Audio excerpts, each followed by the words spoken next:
सरकार को सीधा चैलेंज करने वाली बात, ये आपकी ताकत दर्शाती है। अभी सरकार आपसे छोटी है, आप बड़े हो, ये छोटी बात नहीं। हमने फैसला किया, लेट हो गया हम क्योंकि कुछ कार्यक्रम थे हमारे पहले। आज साथियों ने फैसला किया कि 29 तारीख को वहां जाएंगे, आपकी कमेटी से बात करेंगे, जो भी आप जिम्मे लगाओगे हमारे, वो 100 का 100 काम करेंगे। माइक पे भाषण देना, बड़ी बड़ी बातें कर देना, जिसे हम पूरा ना कर सके वो हम माइक पे बात नहीं कहते। जो कहते हैं उसको पूरा करते हैं, क्योंकि हम संगठन चलाते हैं, शहीद आजम भगत सिंह के विचारों पे काम करते हैं। चाचा अजीत सिंह जो पगड़ी संभाल जट्टा लहर चलाई थी अंग्रेजों के वक्त, उस निशाने को लेकर चले हुए हैं कि हम चाहते हैं कि मेहनत करने वाला अच्छी रोटी खाए। ये लड़ाई एक व्यक्ति के खिलाफ नहीं, ये एक नीति के खिलाफ लड़ाई है। ये लड़ाई कॉरपोरेट के खिलाफ है। दिल्ली के अंदर आप जाके आए हैं, दिल्ली आंदोलन की देन है ये आंदोलन। हम शांति से बैठे और सरकार हमारे से डर रही है। यही ताकत है, इसी ताकत से डरती है सरकार। जिस दिन आंदोलन उग्र हो जाता है उस दिन सरकार जीत जाती है। यह दिल्ली आंदोलन ने हमें सिखाया। कॉरपोरेट के खिलाफ लड़ाई है, वो हमारी जमीन छीनना चाहते हैं, और जमीन हमारी है जिसे हम अपनी मां समझते हैं, वो जमीन हम देना नहीं चाहते। दिल्ली के बॉर्डर की लड़ाई ने हमें और मजबूत बनाया। अभी तो लड़ाई की शुरुआत हुई है। जब आप वहां से आए थे, कुछ पत्रकार साथी हमसे पूछ रहे थे, बोले ये आंदोलन समाप्त हो रहा है। हमने कहा आंदोलन समाप्त नहीं हो रहा, अभी तो आंदोलन शुरू हो रहा है। लोगों ने लड़ना सीखा है, बहुत कुछ हासिल करना है हमें। अभी तो नेताओं को जो जहाज चलते हैं इनके जहाज रोकने हैं। अभी तो मेहनत करने वाले के घर में खुशहाल जिंदगी जिए, वो सपना लेके दिल्ली के बॉर्डरों से हम वापस चले हैं और बराबरता चाहते हैं, जैसी आजादी भगत सिंह चाहता था। आदमी द्वारा शोषण ना किया जाए, पढ़ने के बराबर मौके मिले, पढ़ने के बाद रोजगार की गारंटी हो। मगर चंद सरमाएदारों ने देश अपने कब्जे में ले रखा है। हमें भुलेखा पड़ जाता है कि कई बार, अभी साथी बोल रहा था, चुनाव वाली बात अच्छी बोल रहा था, कभी इस भर में मत रह जाना, भी इस बार दूसरा जिता लेंगे तो हमारे बारे न्यारे कर देगा। वोट से कोई तब्दीली नहीं आती, जनता लड़ती है तो तब्दीली आती है। इतिहास गवाह है, अंग्रेजों के खिलाफ हमने वोट नहीं डाली थी, लड़े थे तो अंग्रेज यहां से चले गए थे। अभी अब तो मुआवजा मांग रहे हैं, हमारी फसल खराब होगी मुआवजा दे दो। मगर सरकार कॉरपोरेट की है, किसी की फैक्ट्री को आग लग जाए, उसका 1 करोड़ का नुकसान होता है तो 2 करोड़ रुपया मुआवजा ले जाता है।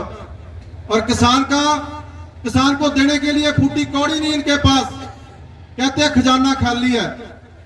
अभी शुरुआत हुई है, लोग जाग रहे हैं खजाना कैसे भरा जाए। आने वाले समय में ये लोग तय कर लेंगे, इनकी दुकानें चलेगी नहीं। अब आप यहां बैठे हो तहसील के सामने, कोई ऐसा नेता आपके बीच में आके नहीं बैठा होगा जो जिसको आपने जिताया है। वो ठाठ बाट से जिंदगी जी रहा है और हम अपने हक के लिए यहां बैठे हैं धूम में कि हमें मुआवजा मिल जाए। पंजाब के लोगों ने 17,000 रुपए प्रति एकड़ का मुआवजा लिया, मगर खट्टर साहब मुआवजा देने का नाम नहीं ले रहा। 9500 रुपया, 8,000 रुपया, 7,000 रुपया, और वो भी हेरा फेरी है। तहसीलें हैं जो इनकी भ्रष्टाचार का अड्डा बढ़ चुकी है। तहसीलदार पटवारी शरेआम पैसे लेते हैं, और जो पैसे दे दे तो उसकी गिरदावरी वगैरह ठीक कर देते हैं, जो हिस्सा नहीं देता उसको उसकी गिरदावरी नहीं करते। आम इंसान कहां जाएगा? यही रास्ता है जो आपने अख्तियार किया है। ये एक दिन का संघर्ष नहीं, ये सोच लो मुआवजा मिल गया घर चले जाएं।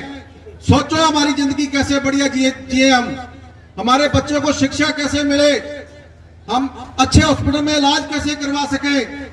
ये लड़ाई है हमारी, इसको आगे ले जाने की जरूरत है। एक व्यक्ति कुछ नहीं कर सकता, एक विचार के खिलाफ विचार लड़ेंगे। वो विचार है भगत सिंह के विचार। हमारे घरों में भगत सिंह की किताबें होनी चाहिए। जेल में बैठ के भगत सिंह ने जेल डायरी लिखी थी। जब फांसी का हुक्म हुआ तो उसका वजन तोला गया, और जब फांसी देनी थी तब वजन तोला गया।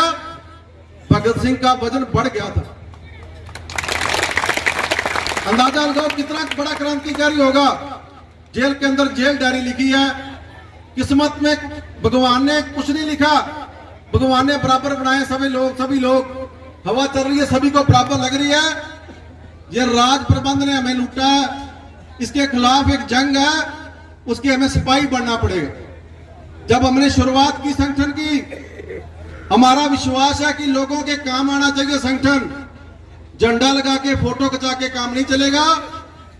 फतेहाबाद जिला एक ऐसा जिला है जहां हमने ट्यूबवेल कनेक्शन लिए, 1400 ट्यूबवेल कनेक्शन लिए हैं। हरियाणा में ट्यूबवेल कनेक्शन कहीं नहीं मिले, क्योंकि वहां के लोग लड़े, एससी दफ्तर घेर लिया। 48 घंटों में 157 ट्रांसफार्मर लेके उठे। 48 घंटों में वो जो स्टोर कहता था रात 5 बजे बंद हो जाता है, रात के 11 बजे तक किसानों ने खोल के रखा और ट्यूबवेल कनेक्शन मिले, दान लगा। पूरे हरियाणा में कहीं ट्यूबवेल कनेक्शन नहीं दिए गए। बिजली मंत्री का जिला है सरसा, वहां ट्यूबवेल कनेक्शन नहीं मिले, क्योंकि वो लड़े नहीं लोग। यही तरीका हमें लड़ना पड़ेगा। ये आप तो मुआवजा मांग रहे हैं, हम तो राज पे हिस्सा मांगेंगे आने वाले समय में। आप देखते चलो कितनी बड़ी लहर बनेगी। ये समझ नहीं पाएंगे बात कहां से शुरू हुई, कहां चली गई। बस आप जितने साथी हो, हम अपने संगठन की तरफ से विश्वास दिलाते हैं, जितना कहोगे उससे ज्यादा आदमी भी लेके आएंगे। जो हमारे जिम्मे लगाओगे वो हम करेंगे भी। हमारी पूरी राज्य कमेटी आई है, संदीप सुहाज हमारे जनरल सेक्रेटरी है। पूरी राज्य कमेटी आज आपके बीच में आई है। बड़ी ताकत के साथ और भी आ सकते थे, मगर अभी काम है। जब आप जो भी ड्यूटी लगाओगे हमारे साथी आपके साथ मिलेंगे। कोई माइक की जरूरत नहीं, कोई फोटो की जरूरत नहीं। किसानी बचनी चाहिए। हरियाणा के अंदर किसान लहर उठनी चाहिए, जैसे पंजाब के अंदर चलती है। ऐसी व्यवस्था को टक्कर देंगे जो हमारी रोजी रोटी छीन रही है। बस आपने मेरी बातचीत सुनी। मैं सभी साथियों को एक ही विश्वास के साथ अपनी बात समाप्त करूंगा। हम आपके साथ हैं। जब भी आवाज लगाओगे, रात को 12 बजे भी बुलाओगे, हमारे साथी 12 बजे भी आपके साथ खड़े मिलेंगे। बहुत बहुत धन्यवाद। जय जनता जय संघर्ष। एक नारा लगाऊंगा मैं, किसान मजदूर एकता जिंदाबाद।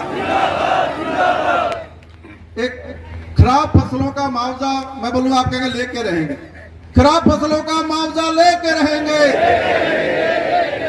खराब फसलों का मुआवजा लेके रहेंगे। बहुत बहुत धन्यवाद। बहुत बहुत धन्यवाद जी भाई।